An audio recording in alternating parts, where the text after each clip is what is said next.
Hi everybody, this is TJ with the Backpack Trader.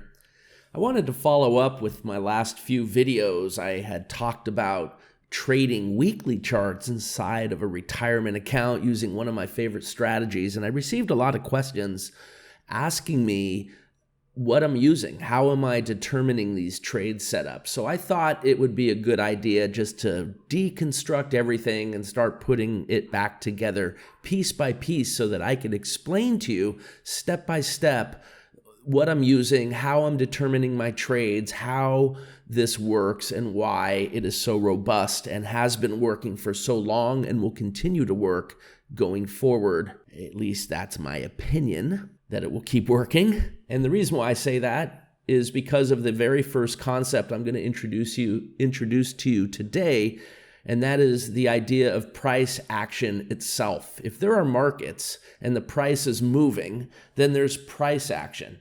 And there are certain patterns that occur, and they happen to reoccur over and over again on all charts, all symbols, all time frames, and you can't escape it.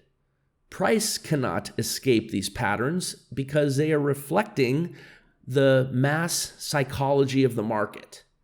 Greed, fear, buyers, sellers, and the same patterns that repeat over and over again. We all know that this exists. There are many different ways to identify these patterns. I left the arrow on this chart here just to remind you. In the last several videos, I showed you a trade setup shorting the QQQs and how it got in right around here below this red bar, and there were projected targets down below. The first target right here that got hit perfectly. There was a trailing stop. There were other targets. If you didn't see those videos, you can go back and check them out. In this video, I want to talk about the first thing that I'm looking for. It is pure price action. It's a pattern that reoccurs that I look for that tells me when one side or the other becomes exhausted. When the buyers become exhausted, it'll indicate that to me, and I'll start looking for shorts, possibly. I mean, there's other things that have to happen as well. I'm going to talk about those other things too. When the sellers become exhausted, I start looking for longs. In this case, the buyers became exhausted. Now, I talk about the formula that I look at and these particular patterns and what causes buyers and sellers to become exhausted in many of my training sessions. I talk about it in my books. I'm not going to explain to you how and why in a short video that buyers and sellers become exhausted, but I am going to show you what I use to identify when that happens. I have these three little dots that print on the chart, and they tell me when buyers and sellers become tired. It looks like this. All right, you see these dots that I just put on the chart? Changes the entire context of the chart.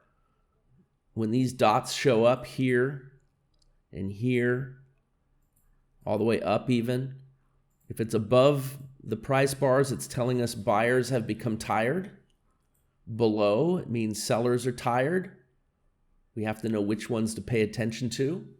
In the next video, I'm going to show you another very powerful component to this idea, and it's going to help put this entire thing into context for us. Hopefully you can see that when these exhaustion dots come up, it gives us valuable information and starts identifying patterns that we can begin to form trade ideas around. All right, so stay tuned. Check back on my next video, and I'll explain the next piece of the puzzle. This is TJ with the Backpack Trader, and I'll see you on the next video.